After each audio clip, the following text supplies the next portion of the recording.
Hello, everyone, and welcome back to another episode of the Bridging Impact Podcast, the podcast that passes wisdom to the next generation of youth sports coaches and parents with myself, Coach Furtado. In our episode today, we interview Coach Joanne P. McCallie, former Duke, Michigan State, and University of Maine head coach. She has been to a national championship game, and now she goes by the name of CoachP for life. And she wants everyone to know that we need to celebrate life and there is no option for suicide. And so in our episode today, we talk about mental health. We talk about how coaches can implement better mental health strategies and practices for their teams, how parents can therefore support their athletes as well through mental health, and a whole lot more. Make sure you dive into this rich conversation as we talk about principles from Nick Saban and many other wonderful coaches. So let's dive in. Hello and welcome to the Bridging Impact Podcast. Joanne, I am thrilled to have our conversation today around mental health, which I believe is one of the most important aspects of just society in general. And it's still a newer topic, especially for a lot of coaches, and a lot of coaches are curious on how to, incorporate that into their, practices, and parents are curious about how to, navigate the world of mental health. But before we dive in to that, just welcome to the show. Thanks for making the time for us. Thank you, Justin. I'm looking forward to it. And I congratulate you on all the good things that you're doing. So this is fun. This is fun. I have the most fun out of all of it. I just throw on a mic. I talk to great leaders and, great people that care about kids and care about the next generation of athletes. So it's a ton of fun for me as well. So with that being said, what is your definition of impactful leadership? Impactful leadership comes in a lot of different ways, but I think when you impact people, you allow them to lead. And as a coach, you go from sort of the front of the train to the caboose. So impactful leadership is empowerment. It's teaching philosophy and principles so that others can succeed, maybe even beyond what you have done as a mentor. And I think some of my transition, explains impactful, meaning I'm still Coach P, right? I've been a coach for 28 years. And stepped away from that. But then in my mantra or my quote hashtag, Coach P for life, right? Coach P, right. Number 4, that's for the Final Four, because once you're a Final Four coach, you love it. And life means choose life, not suicide, not bad choices, none of that.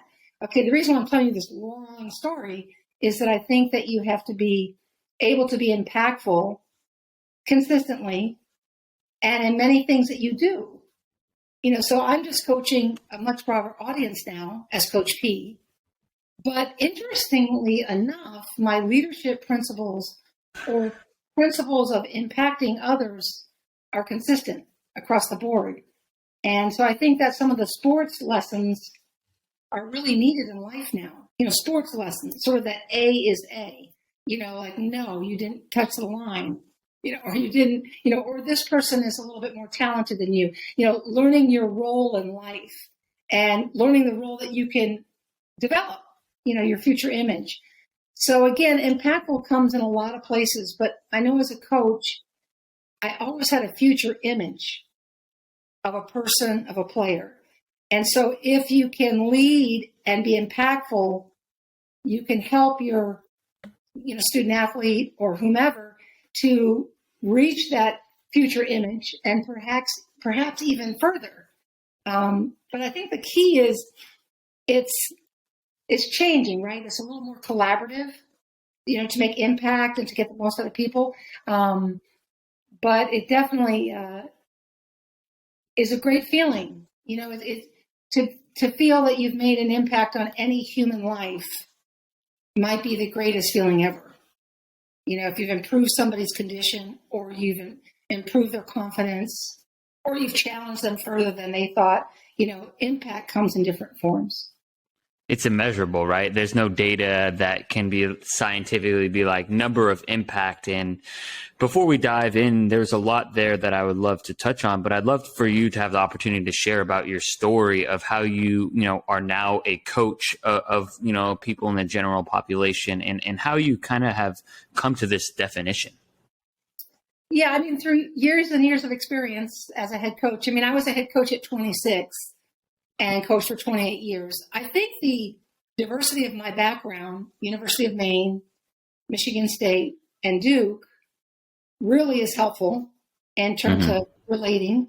Success, championships are great.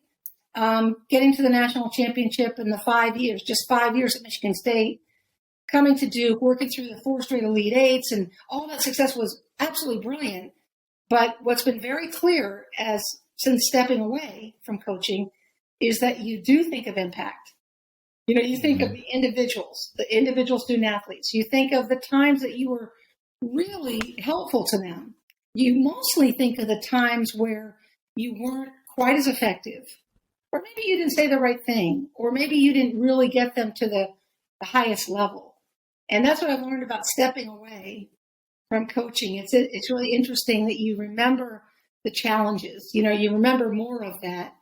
And I would not like my student athletes to do that. I would like them to remember all that they did, championships or individually or stuff like that. So anyway, that's, I don't know if that answered your question. No, definitely. And I think there's some wisdom in there for the coaches that are listening and that may be aspiring to coach on that collegiate level, is that what you're kind of saying is that the most impactful, experience for you, the winning was great. The Elite Eight, the Final Four, I mean, going to the national championship, those are memories that you remember, and it sounds like it's something that's important to you. But what's even more important is the impact that I'm sure the players learned and learned through the challenges of what it takes to become an Elite Eight team, a Final Four team, a national championship team. Yeah, I think so. And dealing with, conflict resolution, and also, positive communication. I mean, there's both sides they say there's both sides to stories, there's both sides to communication, but it's not just sides, it's just a continuum of opportunity, right? To communicate, to be effective. And there's no question I was more successful later as a coach than I was in the beginning in terms of having a skill set, developing a skill set, and being able to have an impact and work with great and exciting women. But one of the things that you learn, again, stepping away, is that human energy and connection is what you miss. It highlights your experiences. And so when you have the phone calls, or when a student athlete comes over for lunch, text, you see them on social media, it really brings so much to the table. And I think I understood that coaching, but there's no question you understand it more, looking through a different lens. I do think some of that different lens is when it's a new chapter. And for me, I know sometimes when I go back, or I connect with someone from like my high school friends or my college friends, it's like a different time period, and it's almost like you're transporting back and bringing back all those memories. I'm curious, how has that, transfer of energy, as you've talked about, really helped shape who you are now as a leader and, working with that more general audience, so you speak? Well, it's been really exciting for me and important, the human connection piece. When I was 30 and diagnosed with bipolar disorder, a lot of people asked me, well, how could you do it? How could you do that for so many years and all of that? But really, the credit belongs to a lot of people. My care team, yes, my husband, my sister, some dear friends. But the reality is the student athletes made it possible for me to stay in coaching, share success, because of the day-to-day interaction. Again, the kinetic energy that goes on, a lot of it super positive, some of it not as much, but the reality, it's always hard to challenge people, especially when they're 21 and 18, 19, whatever. there's a different view they have later in life than they do now. But being able to coach and accept the routine of coaching, the calendar, the 7 days a week, pretty much. I mean, it was 6 days a week for sure, but many times 7 days a week in terms of preparation. All of that was a huge commitment. But for me, routine is very important for anybody, not just somebody with bipolar disorder, but a person who wants to do well in life, period. It's a good thing to have some predictable, to get rid of uncertainty and be able to predict future, behavior or, make plans for something. And certainly post-pandemic, you're looking at more anxiety, more depression amongst youth as well as adults. So these concepts that I had to live by, going to bed early, having the same sleep schedule, having routine, staying away from alcohol for the most part. I mean, some of that's okay, but exercise has been incredibly important. I exercise 6 days a week and have for a very long time, alternating things that I do. And so some of those, I talk about water a lot, swimming, salt water, rivers, oceans, waterfalls, like things that are therapeutic and understanding that situation. So again, I was able to do what I did. And then of course, lead coaching, write the book and all of that. But that was sort of a thank you to all the student athletes I coached. Thank you for providing this incredible opportunity for me to thrive. And then now to pass the torch to somebody else and then take a torch from somebody in mental health, brain health, mental health impairment, all of that. It is amazing how the kids or the athletes that you work with end up, I feel like, making a bigger impact on yourself than you feel like sometimes you made on them. Like, I think I remember having such a big realization, like, sharing a little story, like I kind of mentioned a little bit, but going into more detail. After the pandemic, I got a job at the Boys and Girls Club with first and second graders, and I prefer more middle and high school. And I'm not going to lie, like I wanted to beat my head against the wall like 70% of the year. But at the end of the year, like I looked back and, we had kind of been through quite a bit together because they were learning on online school. And I just learned so much from them and their resilience and just their ability to kind of adapt as little people, like when their world, like when consistency and routine matter, I feel like more than ever with really young kids, their world was flipped upside down. And so I learned so much that year. And it sounds like, your book was an opportunity to, share and appreciate those moments you had as a coach to now this next chapter here, thinking about, mental health. And I'd love to, talk more about that and have you share, what have you been learning in this new chapter of your life around mental health and athletes? Yeah, I think it's been wonderful to see student athletes share. One of our critical thoughts at Secret Warrior, we use as a hashtag, is stories over stigmas. And it's the idea that stories and sharing stories, it's not misery loves company, share stories. Right. It's sharing stories to breed human connection. And then beyond human connection, action. Action, change, understanding, removal of stigmas. So it's a continuum. The stories over stigmas, keeps going. And so when the student athletes have chosen at the highest level, Simone Biles, Michael Phelps, whomever at the highest level, that's fabulous and important. My role as a coach is a little bit unique in the sense that I don't know any other Division I coaches that have been able to talk about a mental health impairment situation or been able to play for a national championship and talk about a mental health impairment situation or coach USA basketball and talk about it. So yeah, right. The point I'm making is success is critical. You don't have to sit back here and gloat about success, but what you have to do is say, yeah, me, my teams and I and coaches and support and care team, we got it done. We got it done all together. And I think that's a very important message to get out there because, as we said earlier, these principles of care are for everybody, not just somebody that has a brain disorder. And if you think about high blood pressure, somebody has to take medicine for that. Well, I have to take medicine for my brain disorder. That's what I have to do. And I have to stay on my medicine and take it regularly and so forth. When I do that, I'm like everybody else, plus or minus the coping of a mood disorder. And then what happens is you learn to handle the cycle of it. You see, I mean, like bipolar disorders, there's a lot of cycling. You can go up and down throughout a day, up and down, up and down.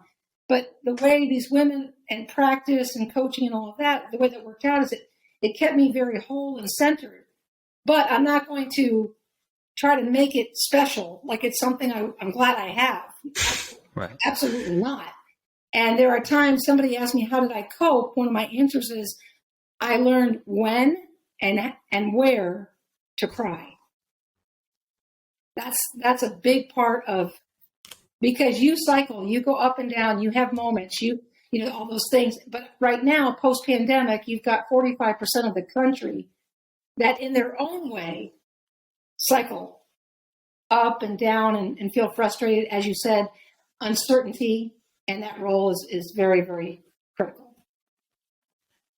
So as I hear you kind of talk, I'm curious as a coach now. I'm actually coaching freshman and sophomore boys this coming season, and that's again a challenging time of life now with, again, social media kind of, you know, it's stuff that I didn't really have when I was an athlete. And I'm curious as a coach, how do we create, you know, safe spaces for our athletes to talk about mental health?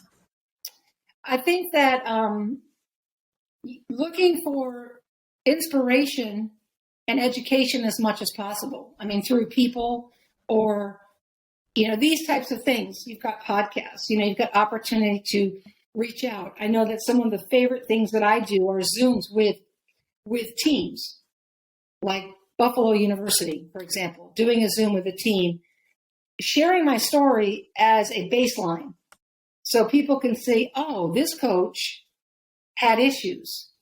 You know, she was diagnosed at 30. She also had 2 kids and a family and success and all these other things. So wait a minute, what was that all about? So I think, again, we go back to the stories, you know, we go back to education, and we also hold people accountable. I had a coach ask me at one of the schools that I spoke to this past winter. The coach asked a very good question. He said, well, a lot of my student athletes are saying they need a mental health day and pulling themselves out of practice. And he said, how do I coach under those circumstances? And I said, well, that's an important question. I said, you want to be educated and aware, but you have to have standards. You have to have boundaries.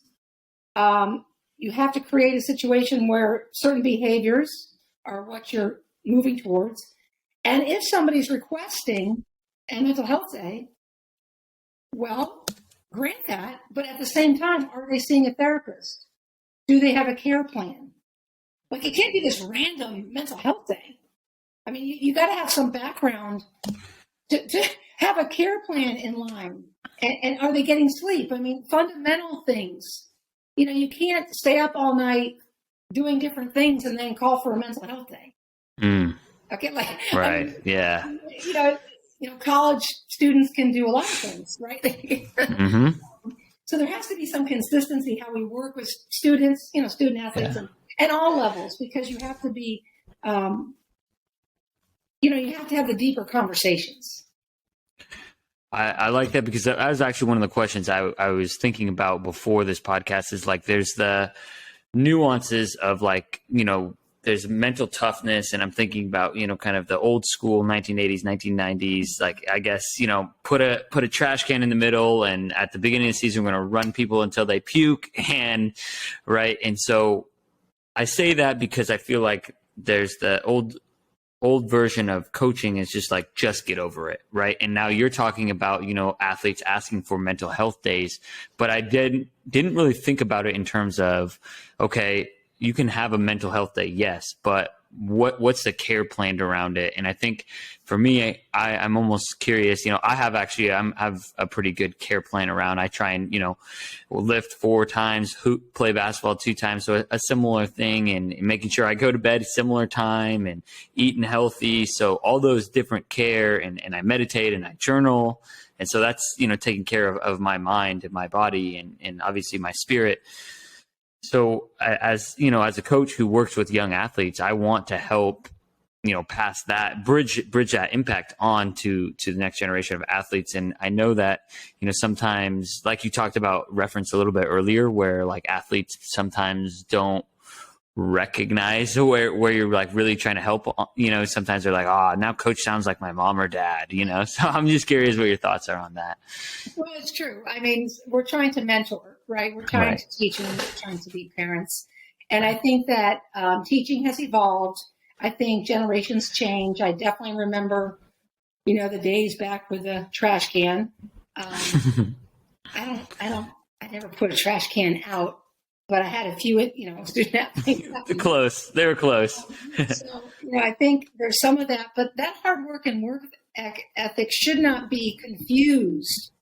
That can't change. I mean, I think that you have to take care of how you communicate with people.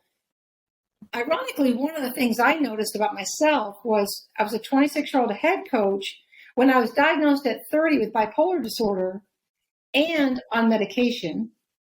I was the best coach I'd ever been because I was balanced. I was making the choices, and I had the medicine to balance my brain. And so I felt that helped me be more intuitive and try to do a better job with student athletes. And, with 8 student athletes you succeed with, there's always 2, right? It's the 80-20 rule. There's always 2 that, you don't connect with, or maybe you've demanded too much, or, this or that. It's not a perfect thing, what we do. Coaching is not an exact science. There's a lot of trial and error to it.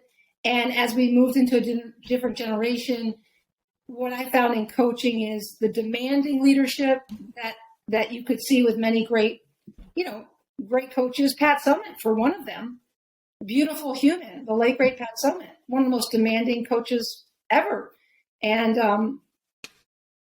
that's still there, that kind of demand that Pat has sort of laid the table for. But I think in addition to that is sort of this other coaching, which is more, they say it's a player's coach. I think that's too trite. Everyone wants their student athletes or players to do well. Okay. Right. So yeah. I think it's more of a, curiosity, making sure there's a little more curiosity. And what I mean about that is at Duke, a lot of times I would ask them questions. I would pose questions rather than demand. Now, don't get me wrong. When we were in the film review, and if we didn't hustle, or really get after it, okay, there's not a lot of questions there. There's a very upset coach demanding that things change in regard to that key. But when in fact you see student athletes coming together, a team growing, despite mistakes, you want a curiosity. What do you think of this? What do you think of this play? What do you think of, how you play defense here? What do you think of, did we share the ball? Did we not share the ball? Were we intense? Were we immediate? Were we intelligent on the floor? Did anyone inspire anybody on the floor, or did we just play? So I think that's what I see as the curiosity piece. That's a little more sophisticated philosophy of coaching. That is, you have to be sharp about that. And I think the most successful coaches these days have a combination. And here's what I mean. Like, if I look at some of the great people I've been around, Nick Saban endorsed my book, right? He's on the cover. He's a great blend of super demanding, Belichick type demanding, but incredibly intuitive and incredibly curious. So again, it's a continuum, right? It's all of that.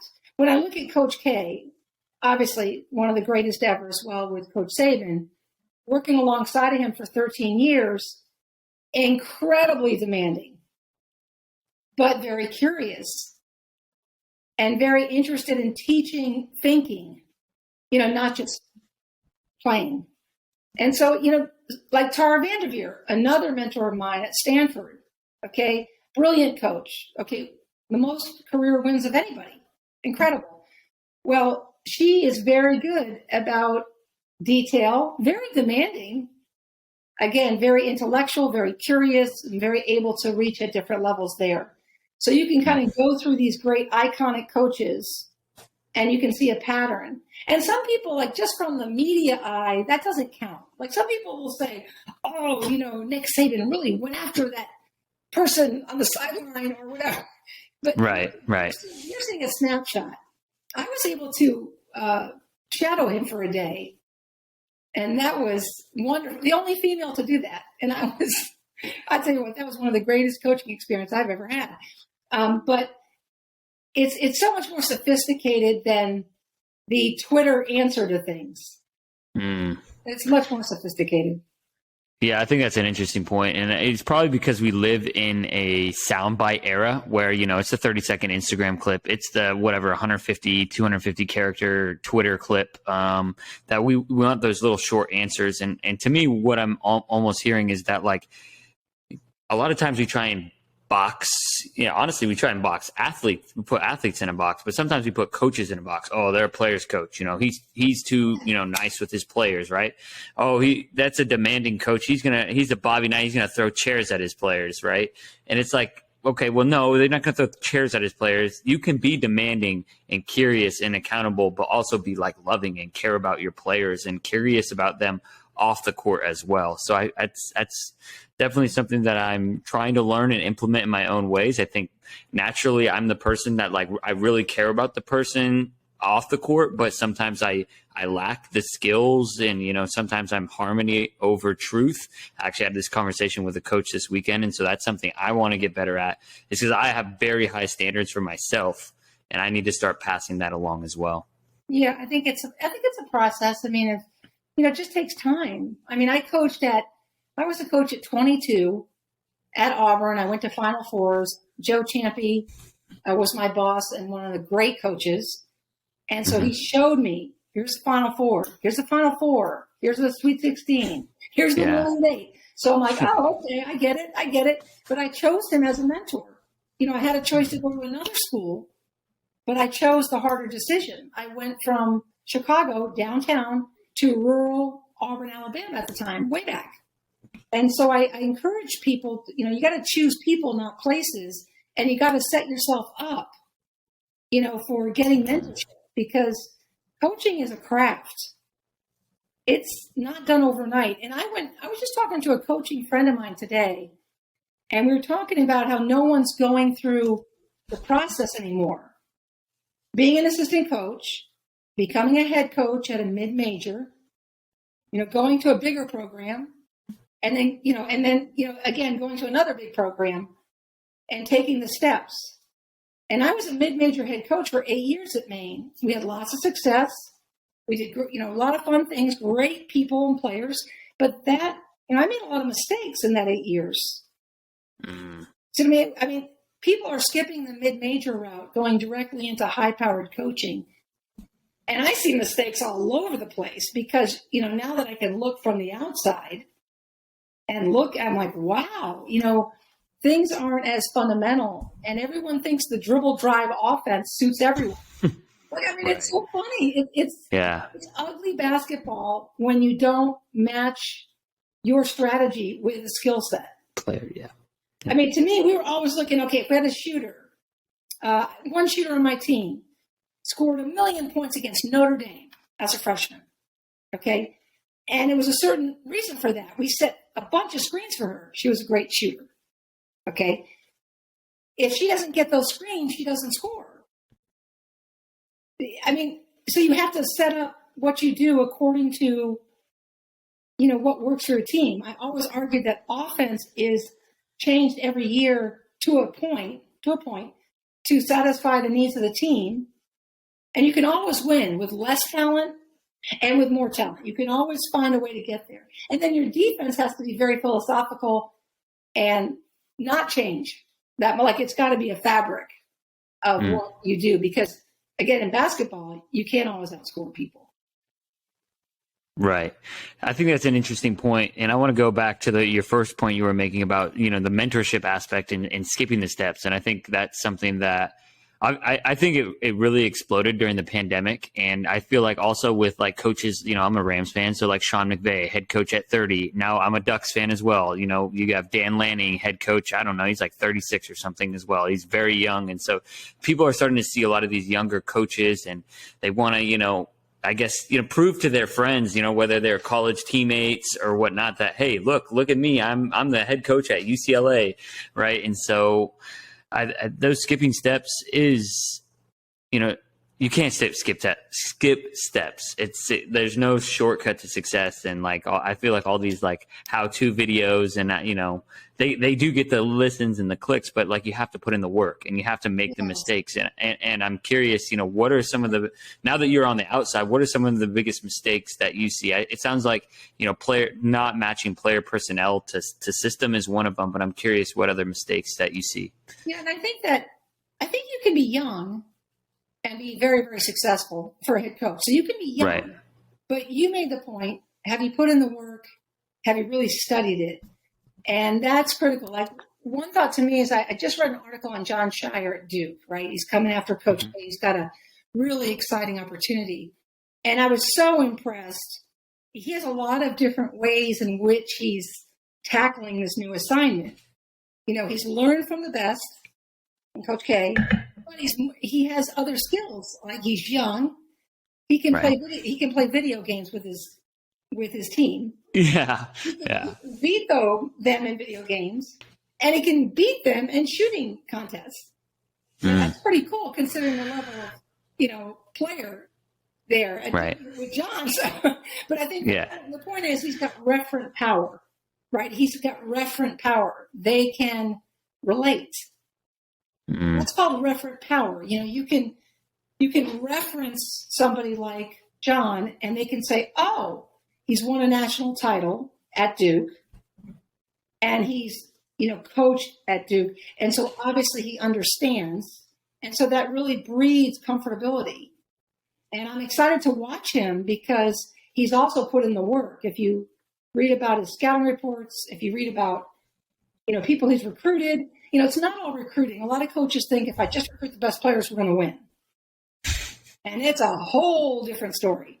And so I look at him as somebody to really study. For a lot of young coaches, I think I put him out there as somebody that should really be looked at because he prepared all this time. I can't remember how long he's been an assistant at Duke, but I don't know, at least 10 years, I think. I mean, he's really put in the time. Despite his youthfulness, he's put in the time.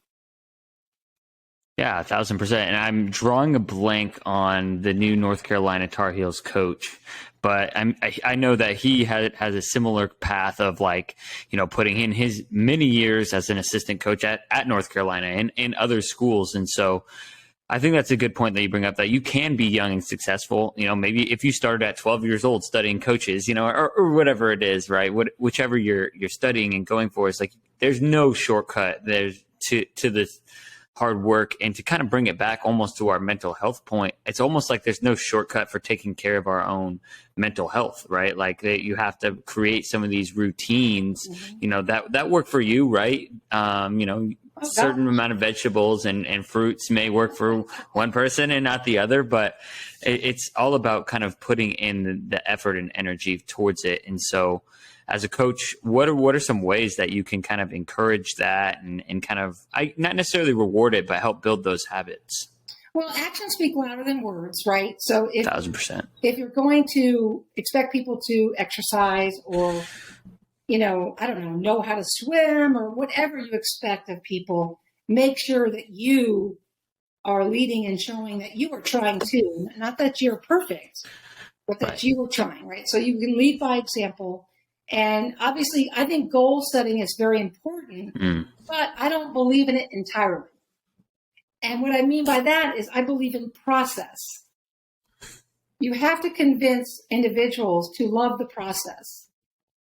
So if I don't eat any vegetables. Let's say I don't eat any fruits. Okay, so I start with a few grapes a day.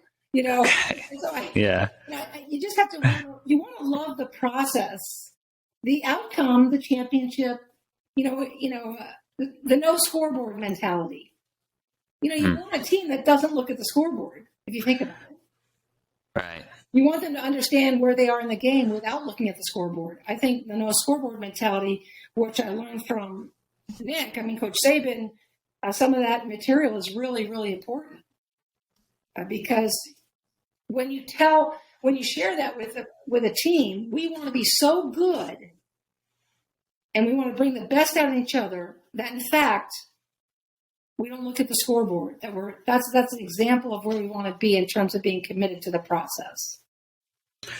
100%. And so it's being in the moment, right? And so I'm curious, I'm thinking now as a coach, football, I guess, is different than basketball, but both have quarters, right? Is there a difference in your strategy per quarter? Because the only reason I'm thinking about like this is because I'm like, well, if it's the second quarter, I have to look up. But so I'm kind of thinking about, I might be overthinking that a little bit in terms of, I feel like the no scoreboard mentality is like, we are going to go full game, full speed ahead, and we're going to execute our plays to the best of our ability, no matter whether we're up 21 or whether we're down 21. Yeah, exactly. That's it. Yeah, exactly. You have a consistency. And it's not about, being in the moment's great, but there's a way to get people in the moment in terms of these kinds of principles of process, because they're just looking for the next tackle, the next pass in an offense. They're able to really, focus on those little steps, those incremental things that make it all come together.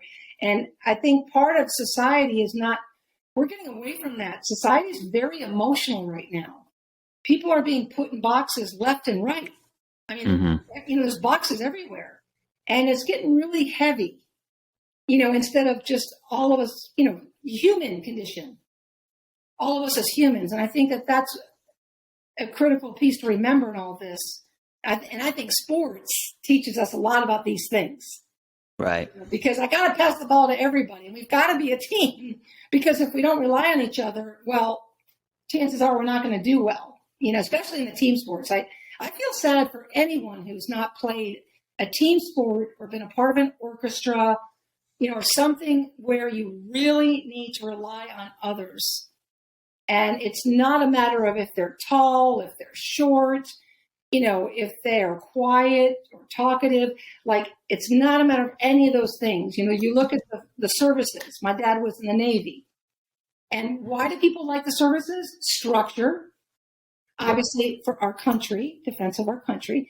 But there's a whole piece of it that says, I like being part of something more than me. And I like that. Those are teams at West Point, Annapolis. Right. Like that there's teams. So anywhere you can be a team in sport or otherwise, I think that's really important. I think you bring up a good point, because there is just a rise of individualization, especially in the sport of basketball. There's a lot of basketball trainers, and I admit I train kids as well. But I always try and focus on how you can implement into 5-on-5 game. And I think there's just, I go to a lot of local parks now, and I just watch these kids cross shot. There's no head look up. There's no decision making. There's less like, pick up at the park playing and having fun with my friends. It's all, let's score 22 points and post it on my Instagram. Would you say like the rise of social media is a big part of that? Or do you think there's other aspects that are playing into that? Well, I don't know about you, but I blame parents. I'm a parent. I have two kids. They were in sports. Lucky for me, I was a coach, so I was so exhausted when I went to their games that I couldn't possibly overstep myself. Yeah. Because I was tired from practice or games or whatever. But the reason I say that is there's a lot of things pointed at kids, and I'm talking about high school below, kind of thing. Yeah. There's a lot pointed at the kids. Well, you got to look at the parents. They're a product. The fruit does not fall far from the tree. So Parents have to own it. My parents, I mean, they were stunned that I liked basketball. They let me work out. I asked them to help me go to summer camp with basketball. They did. They never put any pressure on me and didn't say, "Oh, get a scholarship." And there's too much of this idea that my child can get me something. My child can go get that basketball scholarship. It could be that child wants to study violin. I mean, right.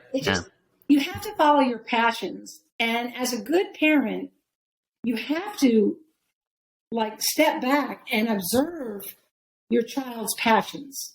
You expose them to different things, different sports. I'm a big 3-sport athlete advocate. Okay. So different sports, and you see what they gravitate towards. And you try to nurture that. And that's not always what's going on. And kids are also burn out more quickly than it used to be.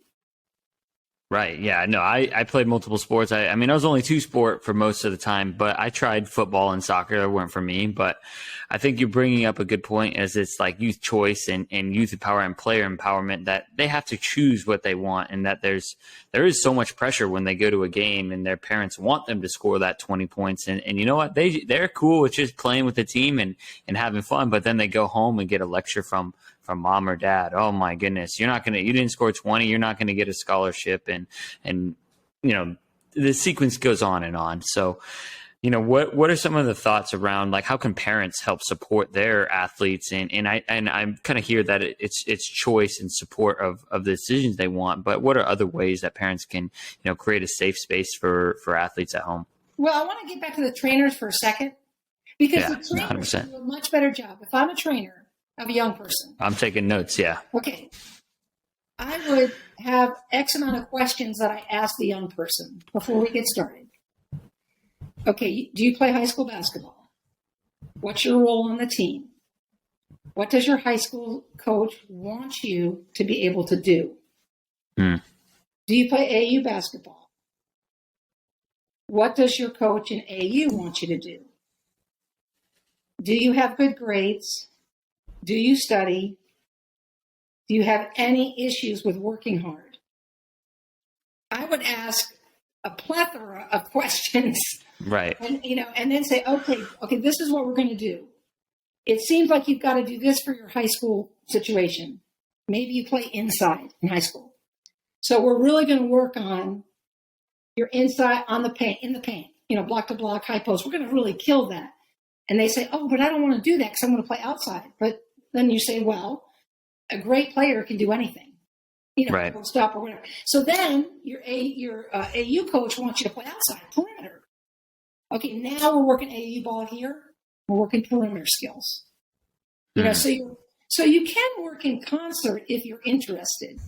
You can work in concert. You can say, okay, I care about you, Joe. Let's say Joe. Joe, I care about you so much that I'm going to listen to what you've got to do to become a better player for all of your situations. And that's not happening. It's like, Joe, how much can what am I going to charge you? I'm going to charge you this, and show up Monday, Wednesday, Friday, and let's work, and let's crossover dribble, and let's dribble so much that you turn the ball over 10 times. There's so much dribbling, out of control, unnecessary. And watching the NBA or the WNBA, for that matter, I should say the WNBA first, but that does not mean that should be implemented for every student. No. What are the percentages of going to those leagues? Like what? Very, very low. 3%? Like probably point. Yeah. From college, it's like 3%. So it's even lower each level. It's in middle school is a certain percent. High school is a lower percent, and college is a lower percent, and pro is tiny percent. Yeah. And getting back to the parents can be cognizant if they're paying for a trainer, let's say. The parents can require, look, we're paying for you. I'm glad you can work with Joe here, but we would like you to cover these questions and help Joe be a great high school player, and Joe be an excellent AU player as well. Now, then the parent can leave the gym. I mean, no parent needs to stay around and micromanage. The helicopter parent, and parents out there that are listening, I love parents. Okay, I am a parent, but I've had a lot of experience with this, and I've seen a lot of things, and I've seen more parents destroy their kids. I mean, it's a lot to see, and it's very sad. And also, if they don't even realize what they're doing, you know, they might need some education about, wait a minute, this isn't the way to go about this. And I even tried reverse psychology. I'll give you an example. My kids had different sports. I said, oh, Jack, tennis is great. I love to sit outside and watch you. And I said to Maddie, oh, Maddie, you're such a great setter in volleyball. You've got great hands. I love to watch you. I was trying to get them away from basketball because we had kind of enough of that in our family. Yeah. And sure enough, they go, oh. My daughter plays at Elon in basketball. Goes to the NCAA tournament. And my son plays basketball in high school and then, works with the Northwestern men's basketball team. Okay, I failed. You failed. You couldn't keep them out. I couldn't, and I just say that in jest a little bit, but that's how laid back I was about it. And that's probably why they chose basketball, because I was laid back about all of it, but particularly basketball. Yeah, I mean, you weren't forcing them into it is kind of what I hear from that. And I think is a really important message. And I honestly credit my parents as well, because they haven't forced me to even thinking outside of sports, they haven't, forced me into a career or anything. And I feel like that's something I've been able to develop my own like intrinsic success. And so I definitely credit to them. And I know that they're listening to this portion. So thank you, parents, for getting so far. And I wouldn't be able to, be here on the podcast without it. So as we wrap up the final podcast, what would your like final words of advice be for, coaches? Well, love the craft. Understand that I don't think it's a matter of jumping careers. Just like you can't go from being a lawyer to a doctor. You can't jump around. Okay, coaching is coaching, and usually you have a passion for it. I know I developed mine at age 22, and I'm still a coach today at age 57. So it's been quite a path. So I think that, again, it's a passion. When I started in coaching, I made very little money. As a head coach, I made very little money at the University of Maine. The market caught up with me a little bit, and at Michigan State and at Duke, of course. But I paid, I had already been in the business almost 13 years before it became lucrative. Where you felt like, wow, I can really kind of save some money here and do this. So it's a little bit of a problem today because their salaries are higher than the experience. So people are getting jobs, and they hadn't been coaching that long, right? And some have never been coaching, and so it's because we're weaving our way through what do we look for, but the bottom line is, I hope that people realize it's a craft. It takes time. Mentorship matters. Very important to have mentors. Very important to have mentors, and very important to study philosophy, to see the value of the process, and reason over emotion, to try to settle in, to reasonable thinking, and then just enjoy and have fun, because it's fun to impact people. Yeah. It's fun to coach a sport, and I'm not coaching a sport right now, but when I have a young person come up to me after a talk, or an adult, and say, I'm thinking differently about my diagnosis, or I think I can handle this depression, that is a charge. And it's been one of the biggest feelings to me ever, to think that you could coach people for that kind of quality change in their life. Because kids in particular, high school, college, are making some awful choices, hurting themselves. It's got to stop. And it can only stop if we demand that it stop. And then we do something about it as well. So we talked about that demand thing, and then that communication piece, and how it all goes together. And I think that's what makes human connection pretty powerful.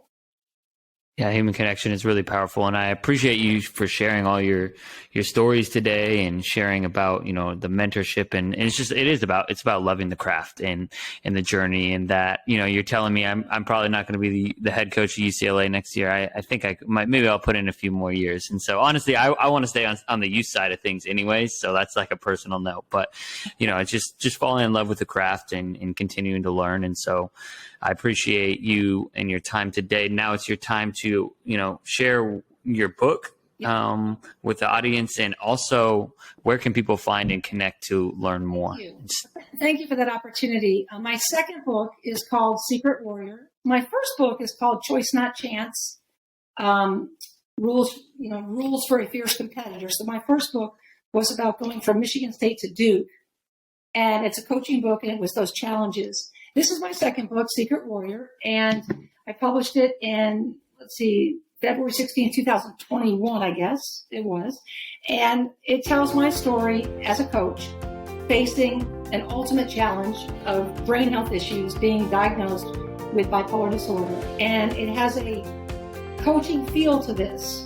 This, to me, should be read by everyone. And the reason why I say that is because it covers sport, coaching, and mental health impairment, and the nature of human connection and people coming together. This can be found on Amazon simply, and I'm on all social. Social's hard for me. I don't love it, but I'm on Twitter. It's CoachP for Life with the number 4, so CoachP for Life. And I'm also on Instagram. I like that a little more because I like pictures. Yeah. I actually like Facebook I know that's not cool, but I'm on Facebook because of friendship. You know, and I love LinkedIn. As you can imagine, the depth of LinkedIn and reading stories and all that kind of thing. So I'm on all social, and I encourage anyone to contact me through social if I can help. I can sometimes do that, and I'm just sort of a resource and a Coach P for life now. I love that. Thank you so much for your time today. I have 2 pages worth of notes, so you helped me out today. You helped out the audience, and we will stay in touch. Thank you, Justin. Thank you, Coach. Thank you for listening to this episode of the Bridging Impact Podcast. We'd love it if you would like, subscribe, leave a comment and a review on whatever platform you're on. It's the best way to help us grow. We appreciate you for doing that. We'll shout you out on social media. I'd also love if you connected with me on social media. Let me know your thoughts. And this is why I do it. I want to share knowledge and wisdom from experienced leaders to people like yourself and myself, so we can have this dialogue and move forward, make an impact on the world. So stay tuned, stay subscribed. Cheers.